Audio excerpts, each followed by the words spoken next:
Yo, what's going on, everybody? Welcome to the Unstoppable Marketer Podcast. With me, as always, is Mark Goldhart. Mark Goldhart, my lovely co-host. What's up, brother? What's up, dude? I'm excited to be here. I always am, though. You always are, and you always say that. I do. I miss your long hair. Oh, I know. I was debating whether I'm going to grow it out again. Normally It's kind of at the winter. length where I kind of got to commit to it now, or I just got to cut it.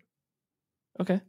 I haven't been to that point in 11 years. 11 years? Yeah. Yeah. Yeah, I think I was 25 when it left you. When I just said, like, R.I.P. done with it. R.I.P. Trevor's hair. Yeah, Trevor's hair. Now I just have sticklets. The sticklets? Yeah, that's what my kids call it. Looks good. My sticklets. Looks good, though. Yeah. Well, dude, I'm excited for today's episode. Yeah, I think it's going to be a spicy one. I hope it's a spicy one. He seems like a spicy man. I would say he's a spicy man. I don't know if he likes spicy food. We'll find out, though. But yeah, we'll see here. Well, let me introduce him. He's just been hanging out patiently listening. It's like, these guys are so stupid. But anyway, I want to introduce Charley Titchener. Wait, no, I said it wrong. That's good. You say it. I said it right. Titchener, right? Okay, my gosh. Yeah, Your face sure. made me think I said it wrong. Charley Titchener. I just wanted you to say professor. Oh, wait, Professor Charley Titchener, who is the founder of Disruptor School and also several partners in other e-commerce businesses and everything. Marketer extraordinaire. Found Disruptor School, like all about helping people find success and less stress with digital marketing, right? That's the tagline right there. Yeah, more success, less stress. Let's make money. Facebook is easy. Like, you should be spending the rest of your time on your business and figuring things out and enjoying life, not pushing buttons. You should make more money, not work harder. The harder you work, the less money you'll make. Like, Facebook is never, I've been spending millions of dollars, sometimes millions a day on Facebook for over a decade. I can unequivocally say it has never been this easy. And that's what's so funny about that like comment is you are hearing the exact opposite from everyone else. Like no one says that. Yeah.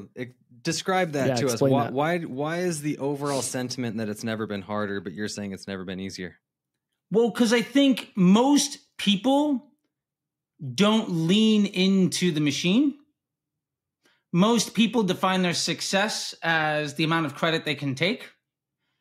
And I think most marketers have a background. Their education comes from a model where you have to prove your value based on what you can show on a piece of paper. And there is an inherent lack of alignment when you are motivated by performance. An ad agency, their job is to get you to sign that second contract after 30 days or 3 months. That's their job. That's their business model. Don't get fired in 90 days. After that, every call is don't get fired on this call. If you're inside of a brand, your job, your goal isn't to not get fired. It's to grow the business. And I've been in ad agencies. I was supervisor at Omnicom like almost a decade ago. We're seeing like CBS Television and Henkel with like all those brands, working with Nissan and Apple and Activision and all of that stuff. I've also been on the brand side, growing brands like 310 Nutrition and My Life and Under Outfit, and famously took them from $50K a month to $1 million or $2 million a week. There are skills on both sides, but sadly, I think the vast majority of marketers learn from other marketers that market for other people professionally.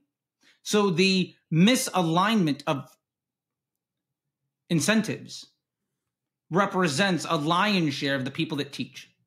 So basically, most people learn from folks that don't actually care if a brand is successful. And so those selfish motivations become the foundation of what most people think have value. And I get a lot of beef from people constantly because I say things like ROAS is, I have shirts that say like, fuck ROAS. Yeah. Now that super offensive if you're an ad agency that bills on attributed revenue. Because it's not that I'm saying you as a person are bad. It's not that I'm saying you as a person have no value. But psychologically speaking, your id, your ego, your super ego, right? Like down when you get down to that level. We're getting to like Maslow's hierarchy of needs. Yeah. When I say the thing that you define your self-worth on your ability to do has no value, people will take that as me saying a slight against you, when instead it's an opportunity to level up what you can contribute. And I think there is a giant a crevasse between the people that are willing to do as best they can for the bottom line of the finance department in a brand, and people who are trying to define their value on how much credit for the work they can take. And the honest truth is, my job is to teach people how to be more successful and to make this easy. And overwhelmingly, that looks like making Facebook look worse on a piece of paper. And I'm okay with that. Okay, so let's dive into that. Making Facebook look worse on a piece of paper, but the business does better. Sure. Now I have my opinions on this, but you're our guest, so I want you to explain to our listeners what you mean by that, because our listeners are probably familiar with metrics like ROAS or ROI or even an MER, whatever you want to look at, right? And then the new kind of hot topic is contribution margin or sure, profit dollars, whatever. Yeah. So explain your perspective of what that means by sometimes it looks like Facebook is doing worse, but the business is doing better, but you're not necessarily decreasing spend or capping Facebook, right? Sure. So explain that model. So there's one thing to say I'm going to get the best ROAS. There's one thing to say I'm going to get the best contribution margin. There's one thing to say that I'm going to define my success on the attributed actions from my ads. There's another thing to say Facebook is a terribly inefficient bottom of funnel engine. And business models should be amplified by Facebook. The business model shouldn't be use Facebook to make money. Facebook ads don't make sales. Like your website makes the sale. Your customer journey, if your product is good, people come back and buy again. That's revenue. All Facebook does, it's like the billboard. It's the carnival barker. It gets you in the tent. The rest of your business is how you make money. And I think one of the biggest issues is people look at, well, this Facebook ad got this CPA or this CAC or this contribution margin, whatever. So this is good for me. My pushback is, what about every other channel? Like I saw something today where somebody put up a LinkedIn post and they were like, saying this one thing in your video will kill your ROAS. And my comment was, the easiest way to kill ROAS is to stop running search and stop running email because your Facebook will look terrible. Right? Like Facebook is the front end to a customer journey. But more importantly, it's generally top or mid funnel to a purchase. That purchase is the beginning of a customer journey with your brand. Yeah. Too many marketers look at their success and failure as the ability to acquire that first transaction. They're salespeople. I like to make the analogy that's like being a hunter. You live and die by your ability to kill more calories than you exude in a daily basis, right? It takes you 5,000 calories to kill something, but it's 6,000 calories to eat, you don't die today. Right. But if you're a farmer, you can feed 1,000 people for the same amount of calories. And if you can grow like 1 ear of corn, might be able to enough, have a meal or whatever. But if you take 3 of those seeds, put it in the ground, in 90 days, you're going to have 2 to 4 pounds of fruit. It becomes fractional banking, and you can grow geometrically if you start to look at your sales as e-commerce is lead generation. That first sale isn't actually the value of the customer. The value of the customer is, can you get the best transactions? Can you acquire the profitable customer journeys where you understand the cash flow and the value of that customer? If I know, for instance, it costs me $40 between COGS and CPA to make a sale. And let's say it's $50. And let's say the AOV on that transaction is roughly $80. Now you might say, hey, great, it's cost me $50 to make $80. That's phenomenal. And somebody else might come, well, I can actually get that down to $40. I can get that down to $35. by promoting other offers. But what if I know that 50 average blended CPA across the entire customer journey actually translates to, say, 2.5 transactions? Now, let's say that first so that means that in all, I'm paying maybe $125. And if the AOV is 80, that customer is basically worth 200. So I'm basically paying $125 in CPA and COGS to acquire $200 in revenue. Now that's a blended CPA across all transactions, across all channels. What if it's actually $90 on the first sale on Facebook? So I lose $10. But I know over the next $35 of investment, I'm going to make 2 more transactions that are worth it. Now, let's say I also know that customer buys roughly every 90 days.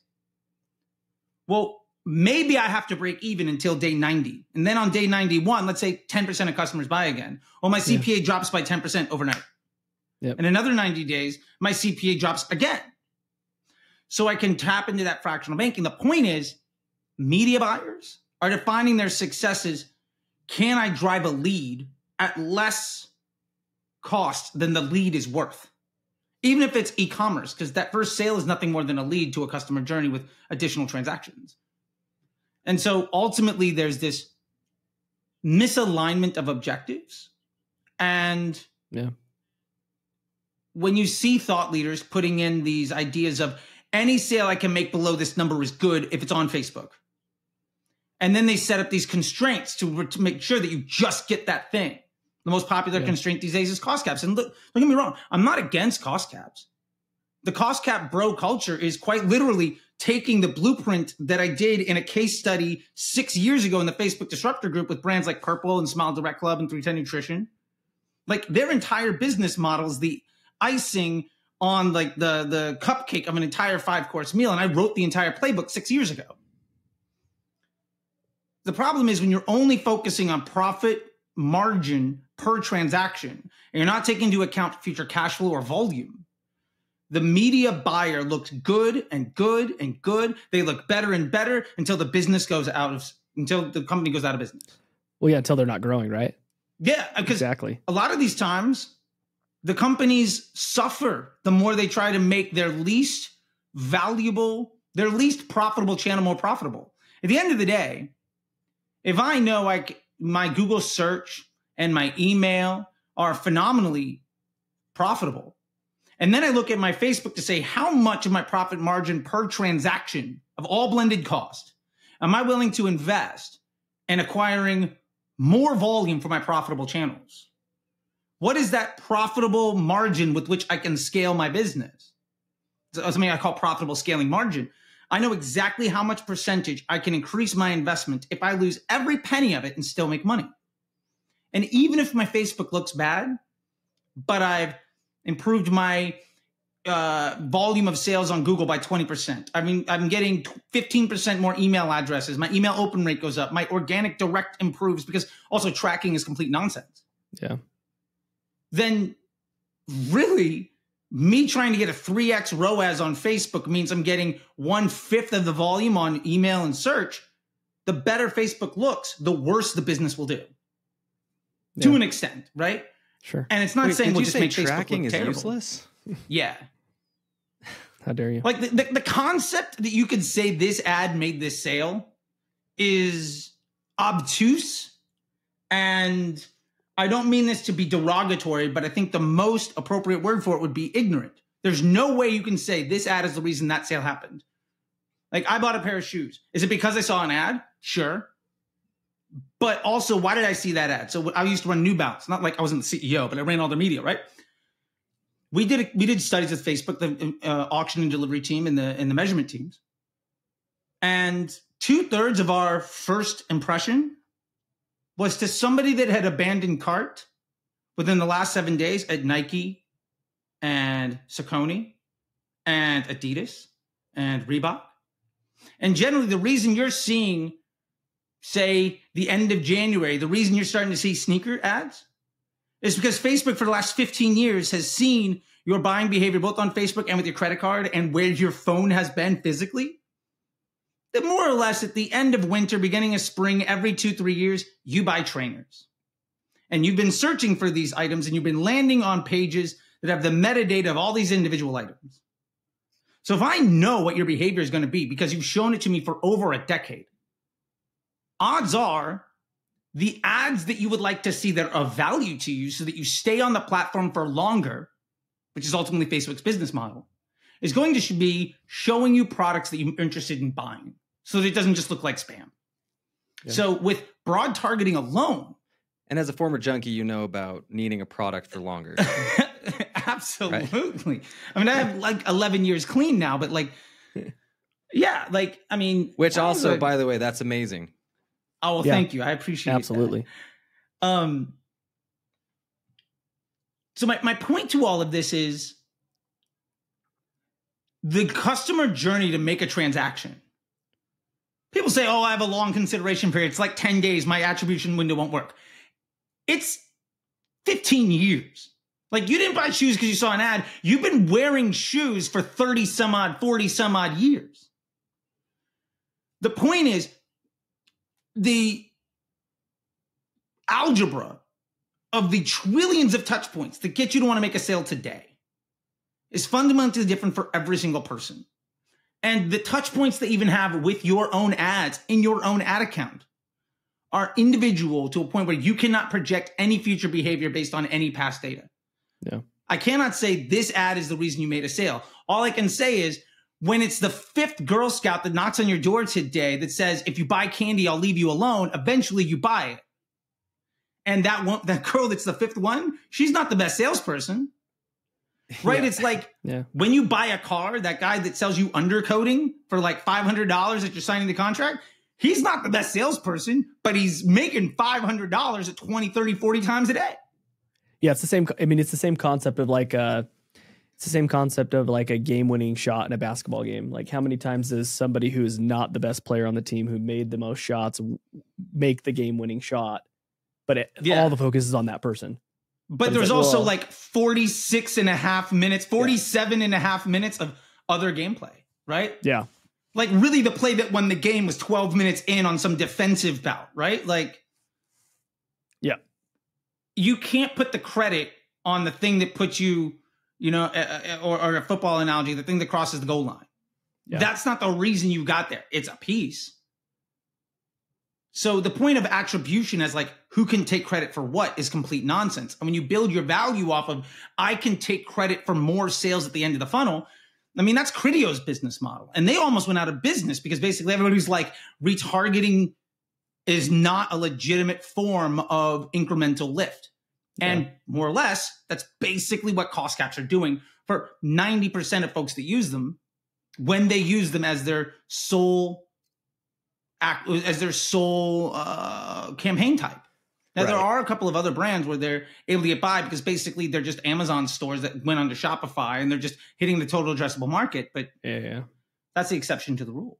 Okay, here's my theory I want to run by you because I've been running this for a while now, right? Because everyone wants to talk about consideration periods, like you were just talking about. So I agree with a lot of your premise here because, a brand might say, hey, I need to do X, Y, and Z because how many customers said our consideration time is like 3 months or 7 days or whatever the consideration time might be, right? And I think brands need to think about the pain point period, not the consideration period. It doesn't matter how long somebody's considering a product. It matters if you actually can present to them the solution to whatever their pain is in the right moment.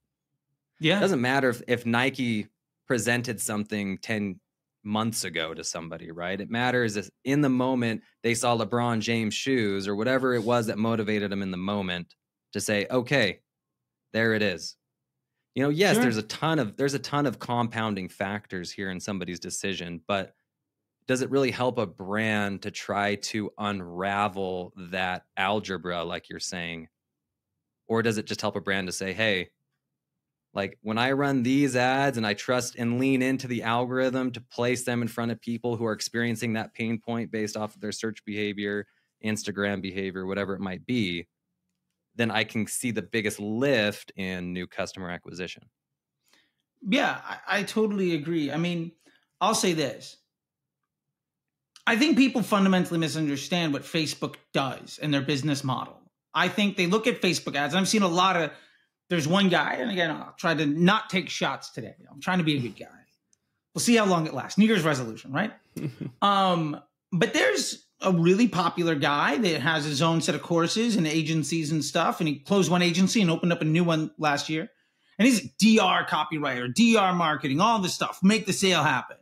The problem is when you do basically hard sales and you focus on predictive bidding models, you're only going after the folks where that's going to be most efficient, which means that your CPMs are going to go way up and you're effectively going to reach a smaller group of people far more often that are already in the funnel to potentially want to make the purchase. And to your point about that pain point, it's not about getting the ad that makes the sale. It's about having the ad that gets shown to somebody when they're in market. And the way that you can make sure that you are shown to the most people that are of the most value is make content that people want to see. And so if you can produce content that gets shown to people based on their quality of user experience, when you align your business model with that of your business partners, you're going to see success. And I think one of the things that people don't understand is like, you know, they say the average person swipes basically the height of the Eiffel Tower on a daily basis. The ads at the top of the feed above the fold are cheaper than the ads below the fold. Like the ad that you see 15 minutes into a doom scroll on the toilet on Instagram, significantly more expensive than the thing you see right when you open up. And why is that? Because the content that makes you want to stay for 15 minutes is content that the platforms want to show to more people. And the way they do that is they charge you lower CPMs. Basically, if your content is a liability to their business model, that is shown as higher frequencies with higher CPMs. And if your frequencies are over, in general, 1.0 to 1.1, 1.15 on a daily basis, if you're looking at frequency over a week, that's basically a complete nonsense metric. But on a daily basis, that means you're more or less top of funnel. 15% max of your impressions are retargeting people that day. If it's 0.15 to 0.2, 0.25, you're more or less mid-funnel. That means 25% of your ad spend is going to people seeing that individual ad more than once today. They're being retargeted today. If it's over that, that means Facebook would rather show your ad to 40, 50, 60, 70% of the same people over and over again instead of showing it to different people. And at the end of the day, there are places for different types of advertising, but if you want to grow your business and amplify your business model, it's very difficult to do that by only showing ads to a very limited select group of individuals who are, the vast majority of them have already made the decision to say no and pay a much higher fee to reach that much smaller group of people far more often.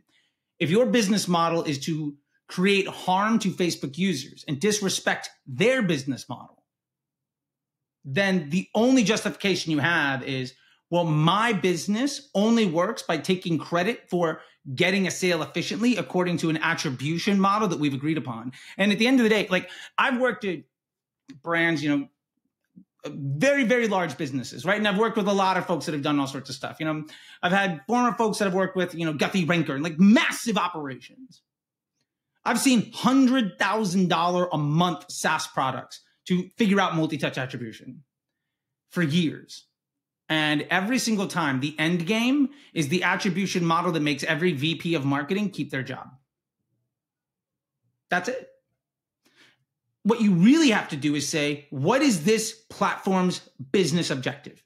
Facebook's business objective, overwhelmingly so, is to amplify your business model. Now, there are a couple of exceptions, and I'll give credit where it's due. Cody Plofker of Jones Road, he can run cost caps all day because his mom is Bobby Brown. She is the Tom Brady of makeup.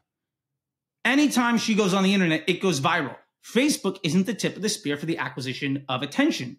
It's a mid or bottom funnel platform to monetize that attention that was earned in another place.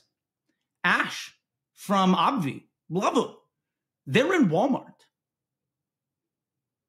Like, if you're not in Walmart, like, there's a tip of the spear for market share that Facebook doesn't have to do.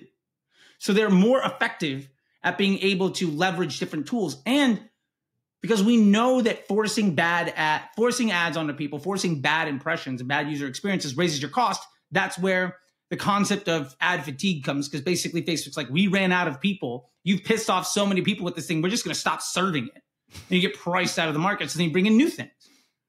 Brands that intrinsically have the ability to just pump out a ton of creative, generally brands with very strong, in recent years, core and affiliate and influencer and TikTok marketing, can outpace that depreciation by just launching more and more new content. But then you're completely avoiding Facebook's unfair advantage. Like, Facebook's single biggest unfair advantage in the marketplace not is that it has the biggest user base, but it is the single smartest machine learning algorithm to condition human behavior that we've ever seen on the face of the planet.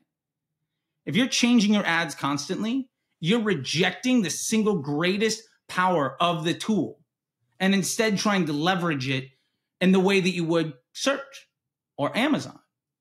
And to be fair, search, Amazon, like, their business model is you go to the website, you look for what you're trying to find, you get it first thing, and you're off in half a second. Like, a perfect Google session is less than 1 second long. If you can do that, you're getting all the delivery in the world. If people saw your ad and left Facebook within half a second every single time, you'd never be able to advertise again. Yeah. So there's a misalignment of strategies. And ultimately, I think I've said that a few times, so maybe I'll stop trying to use that. But I'll end on this point, on this like tirade, as it were, whatever it is, this soliloquy. A lot of the folks that are thought leaders now learned in 2016, 2015, 2017. Facebook made a shift from being random distribution. Facebook was a dumb version of Google Display until around 2017, 2018, when they introduced advanced matching, the Power 5, broad targeting. And I was lucky enough to be part of the disruptor group and really define a lot of the best practices for CBO and cost caps and dynamic creative and all of that stuff that came in. Like, I was on the front end of those teams. There were other people that worked on other things, but those are the three things that I really got into. And the point of that is those folks learned from people who rose to places of prominence and success by being very good at CPC platforms. And their strategies, even to this day, are CPC based. They're inventory and demand based platforms based metrics, right? Like, we've seen, Zach Stuck put out this thing of like, I care about CPC, and it was this huge thing. Well, that's basically an email, right? Or a search metric. But if you care about CTR, that's an email or search metric. Conversion rate, that's an email or search metric. That has nothing to do with how Facebook works. And so because they learned in an environment that no longer exists, and they rose to a place of prominence to the point where they're no longer executing, their ability to understand what's happening with hands-on keyboard, if you stopped really running your own ads in 2018 and you didn't need to be successful at it, or maybe 2019, 2020, and you weren't taught the shift, then you're still looking at Facebook like it's a dumb version of Google Display from 2014. Yeah. And then you're teaching everybody else behind you to do that. And if you do that and also have a business model of underpaying and overworking employees that you poorly train with predatory contracts, you can be successful, because ultimately these high ticket agencies, the $20, $30, $40, $50,000 a month agencies, and we all know who they are. Why do you hire that agency? What is their business model? You're hiring them for one, because you fit this perfect Venn diagram of two things. First, you are successful enough to be able to afford it. And second, you are not big enough to have taken it in-house. And the hit rate of having that brand be successful is pretty high. And for you to be the person on the team when that success occurs is great. The problem is so many of them define their own value, and they say, I'm successful because look what I did with X and X brand. Like, and so, and what you're advocating for is the value that needs to be defined is the growth and success of the brand, right? And, and how that value is defined is not just revenue, but total growth and profit, which isn't always efficiency, right? Like, yes, you can have better profit efficiency at lower revenue, but you can have more profit dollars at higher revenue. but it might look like bad ad performance. I would say that's one of the success definitions. I think moreover than anything, that definition of success changes for every brand, to be completely fair. Some are top line, some are bottom line, some are growth. There's a million different business models. Your job as a marketer is you are an investment bank and your boss is the finance department. If you're not aligned with their needs, then you ultimately sit at odds with the success of the business. And I've dealt with businesses where like they can't scale. So their reason for marketing is market share, inventory management, efficiencies. Like they're just at a spot, you know, but that's not an option for them, right? Maybe it's handmade goods. Like I can only make 100 of these things, whatever it happens to be. And their definition of success can be wildly different than a brand that's like an information product that's infinitely, like a SaaS company that's infinitely scalable. Yeah. Right.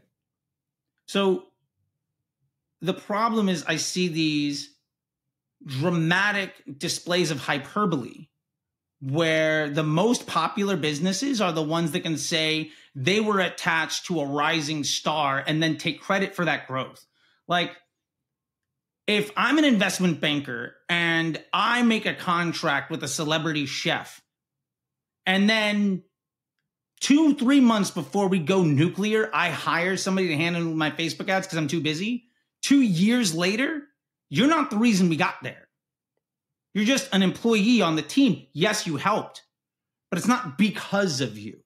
Yeah. And I think these people wear that success as a badge of honor about their value.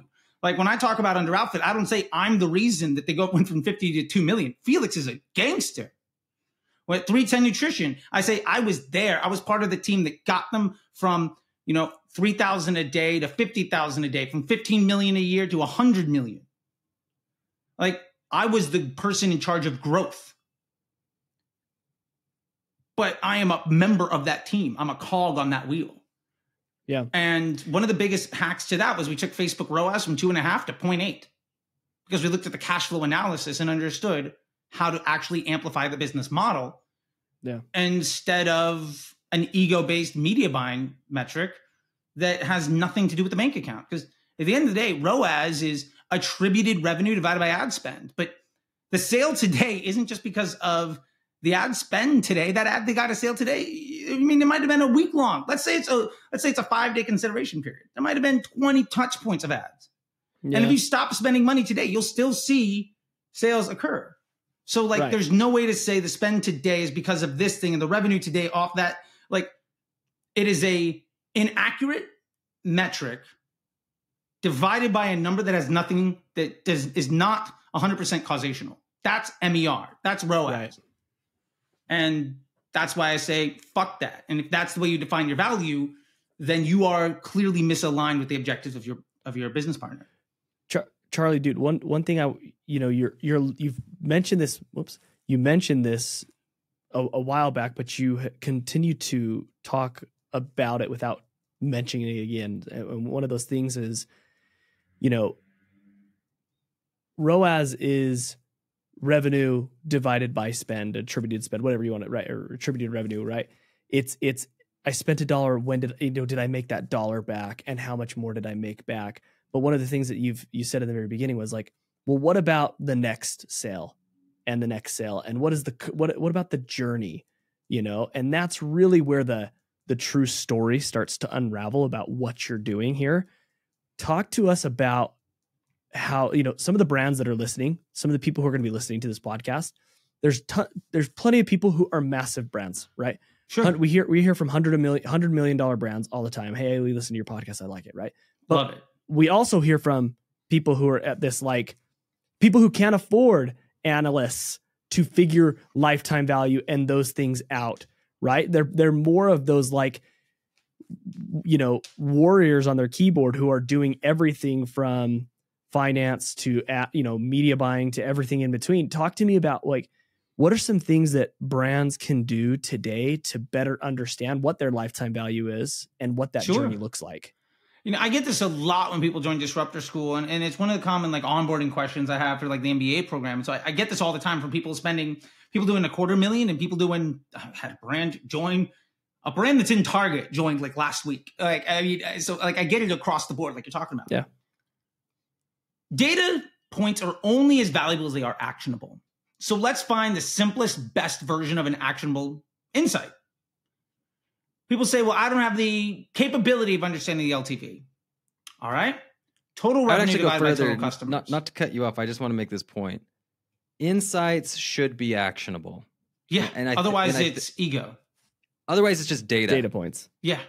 And that make you feel good that you got them. And a lot of people like to talk about insights, but it's like if you can't do anything about it, who cares? Does it matter?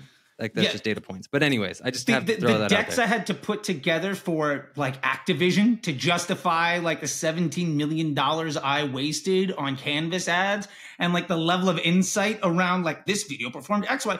It's just these wonderful wall-sized tapestries that like hang in murals and cathedrals of absolute bullshit. That was my job.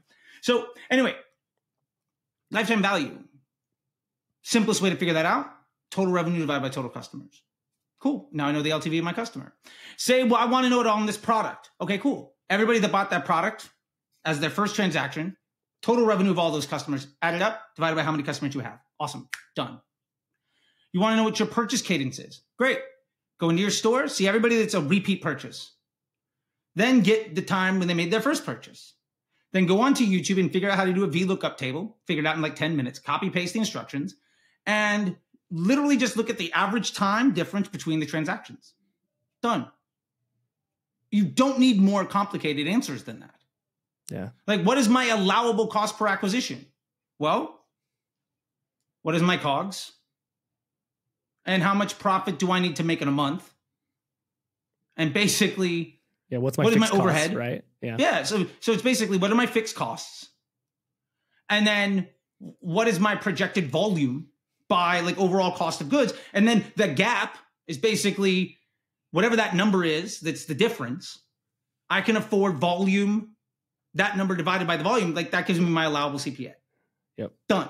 And then I can add in ad spend and that number goes up. But these are very, very simple metrics that I think people in our space make complicated because either A, they don't understand them well enough to explain it in 5 seconds. And B, their objective is not to make it easy. Well, and that's why I'm all about more success and less stress, because it doesn't need to be more complicated. I was going to say, and C, we've become so advanced in technology that there's so many pieces of tech that can do all that for you that don't oftentimes actually do that for you. I mean, if you follow the Excel lady on TikTok or have YouTube, you can solve 95% of these problems. That being said, part of all of this is so that you can enjoy life and then you can contribute and make the world better. I think my goal is to make people happy and provide opportunity for them and their families and provide opportunities for other people. And part of that in my own life is, last year pulled in $1 million personally and had a daughter. And apparently right now my wife needs to leave the house and I got to go watch Little Charley 5. So that is an awkward transition of my way of basically saying, I really appreciate this time, guys. I got to go take care of family. And that's what this is all about. And I love the socks and both of you guys. And my son will be so excited. For him. There you go. And with that, I've got to go. Thank you so much. But this is what it's all for. And you could all say, hey, we built for all sorts of things, but like my daughter needs me and I'm going to go take care of it. So I'll see you later. Love it, dude. We appreciate it, man. Well, thank you so much. And we'll chat with you later, bro. All right, man. Thank you. I really do appreciate it. Family duties. See you later. Family first, bro. Hey, we got some things to talk about with you over DMs later, though. That are sounds good. Very aligned with what you were saying. I like it. I gotta go. Okay. I'll talk to you guys See later. you, brother. Bye. Later, dude. Thank you so much for listening to the Unstoppable Marketer podcast. Please go rate and subscribe the podcast, whether it's good or bad. We want to hear from you because we always want to make this podcast better. If you want to get in touch with me or give me any direct feedback, please go follow me and get in touch with me. I am at the Trevor Crump on both Instagram and TikTok. Thank you, and we will see you next week.